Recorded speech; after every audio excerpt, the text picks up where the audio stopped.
Olá, eu sou a professora Laila Freire, faço parte da equipe NAVE, que é o Núcleo Avançado de Ensino em Endodontia, e hoje vou falar para vocês a respeito do retratamento endodôntico convencional.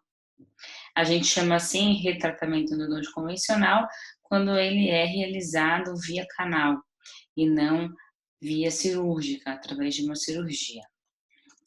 A gente vai conversar primeiramente sobre como determinar o sucesso do tratamento endodôntico. Para a gente decidir a realização de um retratamento, eu preciso saber quando o meu tratamento foi bem sucedido ou não, e assim determinar o sucesso do tratamento endodôntico. Segundo, quais são as causas do insucesso? Por que que o primeiro tratamento endodôntico falhou? Essa é uma frase muito importante que a gente tem que pensar na hora de planejar um retratamento. Quais são as opções de tratamento, então, nos casos de insucesso? Como eu realizo o diagnóstico e, principalmente, a seleção de casos? E que técnicas nós temos disponíveis para realizar esse retratamento? Vamos falar um pouquinho das opções que a gente tem de técnica. Então, sucesso versus insucesso. Quando a gente olha no dicionário, o significado da palavra sucesso diz êxito, bom resultado. Então, eu preciso saber o que eu estou esperando para poder decidir se eu tive um bom resultado ou não. Nessa avaliação, o que a gente analisa? A ausência de sinais e sintomas? Será que avaliar sinais e sintomas é um critério para avaliar sucesso? Com certeza, né? O paciente deve estar assintomático, não deve ter dor, edema, sinais de fístula, ele deve estar com o dente em função, deve estar conseguindo mastigar com esse dente sem nenhum incômodo. Cura radiográfica, a gente avalia? Será que a gente olhar para a radiografia e ver a regressão da lesão é um critério para sucesso? Ou hoje a gente só olha para a tomografia, apenas serve a cura tomográfica? Quanto tempo a gente deve esperar para acompanhar um caso e determinar que foi um sucesso ou um insucesso? São umas perguntas que ficam, né? Que a gente fica pensando. Quando a gente faz um tratamento endodôntico, imagina esse dente, esse incisivo lateral, tem uma imagem radiolúcida, uma rarefação óssea periapical, me indicando que este dente tem uma infecção dentro do canal radicular, uma infecção intrarradicular. Então, a gente faz o tratamento endodôntico, preparo químico cirúrgico, medicação intracanal, e a gente obtura o dente quando o paciente está assintomático, quando ele não tem mais sinais e sintomas. Eu não preciso esperar a regressão dessa lesão para poder realizar a obturação do canal. E aí a gente entra no acompanhamento. Nesse caso, após 2 anos, um acompanhamento de 2 anos, teve a regressão da lesão e aí caso de sucesso, o paciente está assintomático. A Associação Americana de Endodontia, ela chama de cura completa quando o dente está funcional, assintomático, sem ou com uma mínima rarefação óssea radicular. Então, o paciente não sente dor, o paciente está com o dente em função, e radiograficamente eu não tenho lesão, não tenho uma imagem radiolúcida perirradicular, ou tenho uma mínima imagem, provavelmente de um resultado de uma lesão que era maior, uma imagem maior, que a gente até às vezes pode chamar de uma cicatriz, por exemplo. A cura é incompleta quando eu tenho o dente funcional, assintomático, com redução da rarefação óssea perirradicular. Então, o paciente não sente dor nesse dente, ele está em função, e a gente percebe uma redução daquela lesão inicial, uma diminuição da imagem inicial. E aí a gente chama de cura incompleta. Necessita ainda de um acompanhamento, né, para verificar essa cura completa aí da rarefação. E um fracasso quando eu tenho um dente não funcional, sintomático, com ou sem rarefação óssea perirradicular. Então, tendo ou não lesão, o paciente sente dor, o dente não está funcional, então é considerado um fracasso. A Sociedade Europeia de Endodontia, ela fala que deve-se acompanhar o caso por até 4 anos. Até 4 anos é o período que eu posso acompanhar uma imagem, eu posso acompanhar a cura dessa rarefação óssea perirradicular, para ter a regressão completa da lesão. Imaginem essa radiografia panorâmica. Dente 11, o paciente reclama, o paciente está sintomático quando ele morde, o paciente reclama quando toca, ele sente uma sensibilidade. Será que a gente consegue determinar se tem lesão ou não com uma radiografia panorâmica? É muito complicado, ela não está indicada para esse tipo de avaliação, então a gente solicita radiografias periapicais, né, em 2 ângulos, e aí não é possível determinar claramente se tem imagem, se tem alguma área radiolúcida, aparentemente não, quando a gente olha na região periapical. Dá para ver um canal, né, com material obturador preenchido, bem preenchido, e com um espaço na região de entrada do canal. Parece que tem uma imagem ali indicando que tem espaço. Mas ainda não está claro, né, a causa da dor do paciente. Então, pede-se uma tomografia, e através da tomografia dá para ver claramente que ali tem uma imagem radiolúcida, que ali tem uma lesão, que não foi possível ser visualizada através da radiografia, não teve o rompimento aqui da cortical vestibular ainda. Então, na imagem periapical, não apresenta, não mostra essa lesão. Para indicar, esse é um caso de um artigo do professor Estrela que mostra claramente a acurácia de uma tomografia computadorizada de feixe cônico para determinar a presença de periodontites apicais, ou seja, presença de dentes com rarefação óssea periapical, comparado com a radiografia periapical e radiografia panorâmica. A tomografia, sim, a gente detecta muito mais lesões. Então, quando houver dúvida em relação ao diagnóstico, quando não tiver claro a causa da dor do paciente, a gente pode e deve lançar mão de tomografia para nos auxiliar aí no diagnóstico. Uma pergunta que é chave, que é super importante para a gente ter em mente quando realizar um retratamento é: por que que o primeiro tratamento falhou? Tem um trabalho que é de Song, colaboradores de 2011, eles fizeram uma análise muito interessante sobre as causas de falha dos tratamentos endodônticos convencionais que foram indicados, os dentes que foram indicados para cirurgia, através de inspeção com microscópio, durante a cirurgia apical. Então, após o corte, após a bichectomia, eles verificaram qual que seria a causa provável daquele fracasso, daquele insucesso. Então, eles encontraram algumas situações.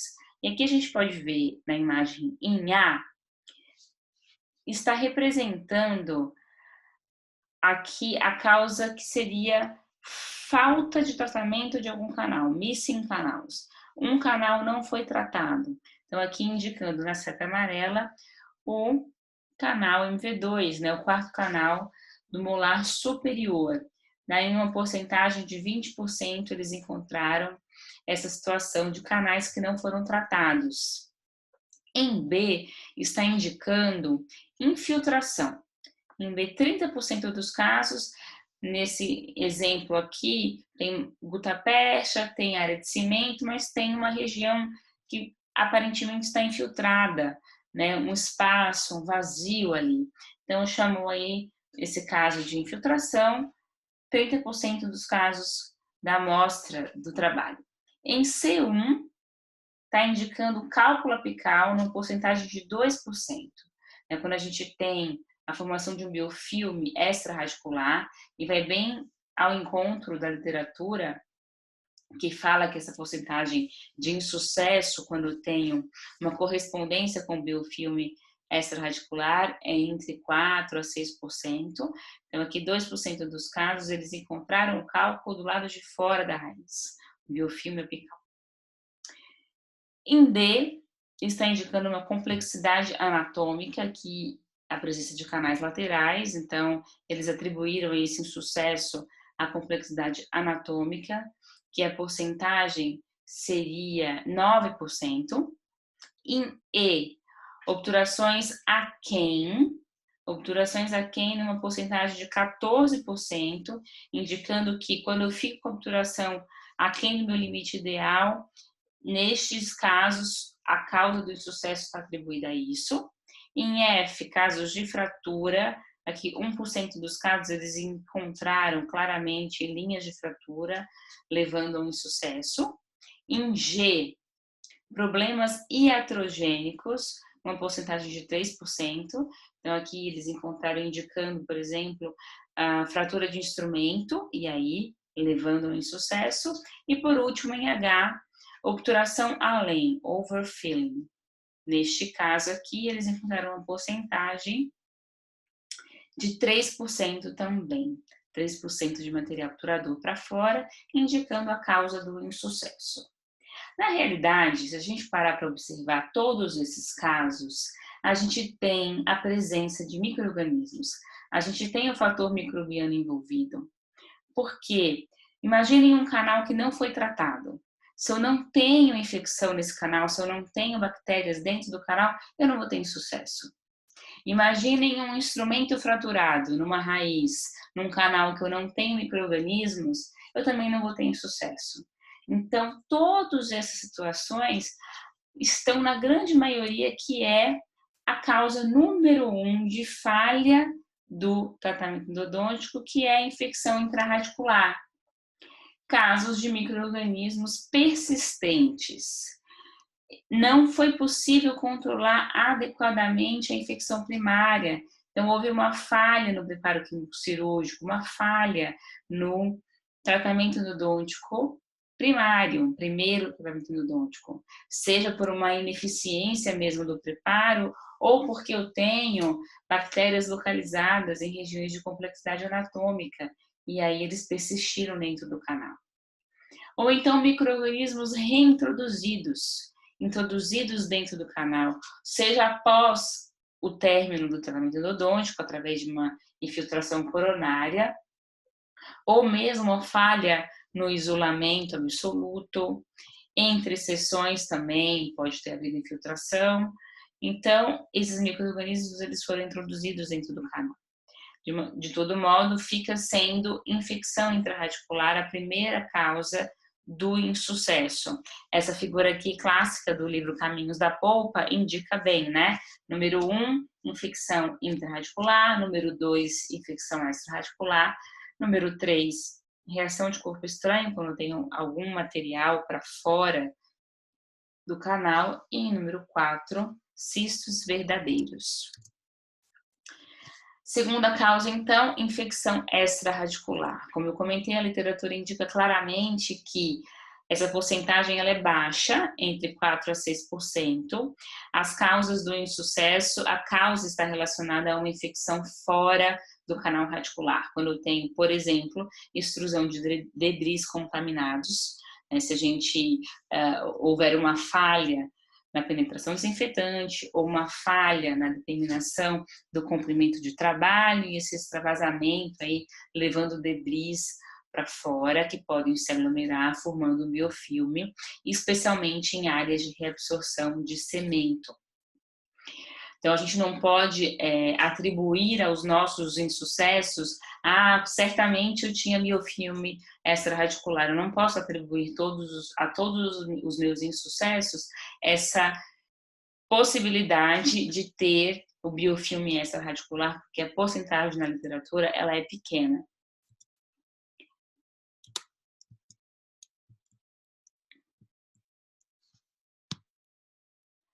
Aqui uma imagem, né, de uma parte externa da raiz, mostrando o biofilme aderido, a porção aqui do cemento. Então, vejam, imaginem a dificuldade ou a impossibilidade da gente conseguir tratar e remover esse biofilme através de um tratamento convencional.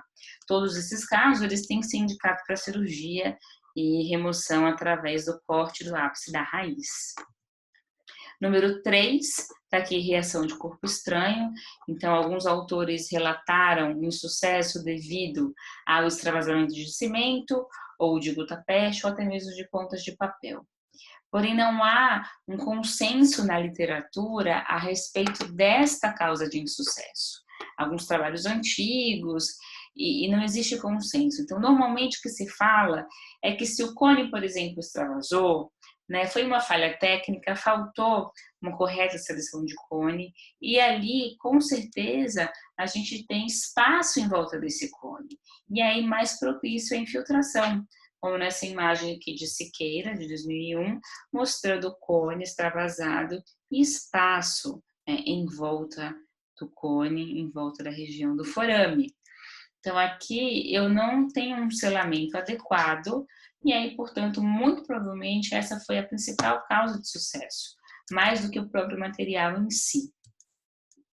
Número 4 seriam aqueles cistos verdadeiros, né? A gente não sabe, através de uma imagem radiográfica, se eu estou diante de um cisto verdadeiro, de um cisto em bolsa.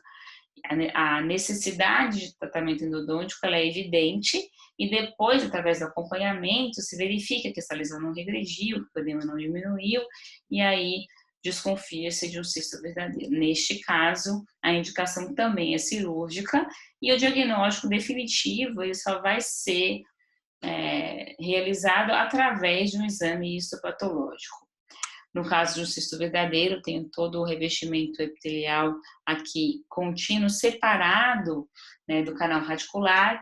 Então, mesmo a origem inicial sendo uma inflamação crônica decorrente da infecção do canal radicular, esse cisto se tornou verdadeiro e agora ele não está acessível, né, às estratégias de tratamento endodôntico. Nesse caso, tem que fazer a cirurgia mesmo.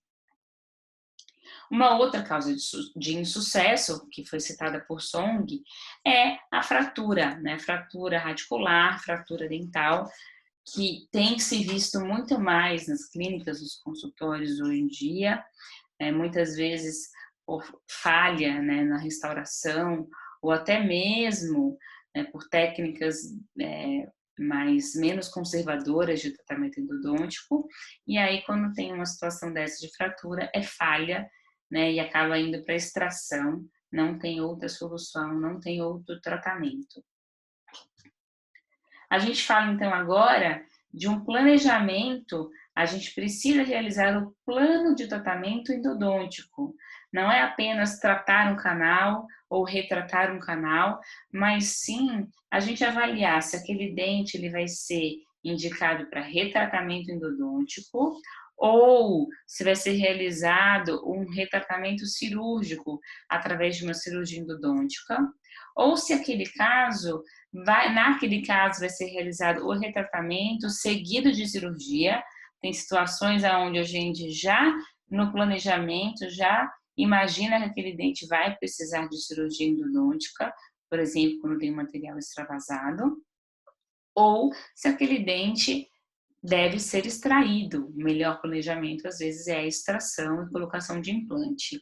Isso tudo tem que ser realizado através de um paciente bem informado, através de consentimento livre esclarecido, de acordo com as suas expectativas também. Então, muitas vezes a gente quer salvar o dente do paciente, mas não está dentro das expectativas, o paciente não quer, né, vir várias vezes ao consultório e muitas vezes sem um prognóstico muito favorável, e de preferência ser multidisciplinar, pensar também na condição periodontal do dente, na condição da restauração do dente, para poder fechar aqui um plano de tratamento, né, que seja viável e tenha um bom custo-benefício. A Associação Americana de Endodontia, ela indica a realização, que o paciente assina o termo de consentimento.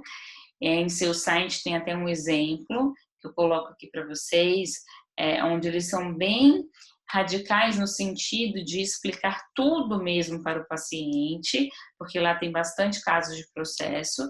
Então, o termo de consentimento deles fala que o dentista explicou a respeito do tratamento, que ele me deu as opções de tratamento e que eu estou plenamente ciente né, das alternativas, e que o dentista me explicou também que eu posso ter edema, posso ter dor, sangramento, sensibilidade, dormência, sensação de dormência na língua, lábios, bochechas, pode ser isso transitório ou às vezes permanente, reações a injeções, mudanças de oclusão, espasmos musculares, perda do dente, da coroa, dor referida, complicações a respeito resultantes de instrumentos, no caso, instrumentos fraturados, perfuração do dente, descoloração da face, reações em medicações, enfim, eles colocam tudo que pode acontecer durante o tratamento. E aí eu pergunto para vocês, se a gente faz um termo assim, coloca todos esses detalhes, será que o paciente vai querer fazer o tratamento endodôntico? Então, não sei se na realidade aqui do Brasil isso é viável, mas a gente aplica um termo de consentimento sim, mas um termo de consentimento um pouco mais suave, mas indicando, mostrando o que é o tratamento endodôntico, que o tratamento convencional é a primeira alternativa de tratamento, se o dente nunca recebeu nenhum tratamento, porém que às vezes é necessária uma complementação. Em alguns casos, o canal possui anatomia complexa e bactérias existentes podem se alojar nessas ramificações, necessitando de medicação dentro do canal, porque muitas vezes o paciente quer fazer tudo em uma sessão, né? Ele já vem com isso em mente, prescrever antibióticos, retratar o canal, realizar cirurgia no ápice da raiz ou até mesmo extração. Então, o paciente já vem sendo esclarecido dessas possibilidades. Talvez seja necessário solicitar uma tomografia, que pode ser solicitada no início para o diagnóstico ou para complementação durante o tratamento, que o tratamento necessita de controle e a sua resolução completa também depende das defesas do organismo. Fala sobre a restauração definitiva, ao mais breve possível, para evitar a fratura do dente. Então, hoje é fundamental que a gente se resguarde através de consentimento. Vamos falar um pouco agora sobre diagnóstico e seleção de casos. A gente vai fazer o diagnóstico da mesma forma, né, no caso de retratamento, da mesma forma do tratamento convencional, questionar o paciente a respeito do histórico médico e odontológico, a história da doença atual, e aí a gente chama atenção para essa questão da história daquele tratamento anterior, e aí a gente realiza o exame físico, exame clínico e exame radiográfico. Vamos tentar questionar o paciente a respeito da sintomatologia anterior no primeiro tratamento. Se ele sentia dor, se ele não sentia dor, se às vezes ele fala para você que o rosto estava inchado, ou que tinha uma bolinha que ia e voltava, ou que ele sentia muita dor, foi um caso de urgência. Como é que foi esse tratamento? Vamos tentar perguntar para ele quantas sessões foram realizadas, né, se foi uma, se foi tudo muito rápido, se o paciente, se o dentista usou isolamento absoluto, e aí quando a gente pergunta isso, a gente até se surpreende que muitas vezes o paciente tem vários tratamentos endodônticos na boca e não usou nunca o isolamento absoluto. E aí você se pergunta, né, em que condições será que foi realizado esse primeiro tratamento, esse tratamento inicial?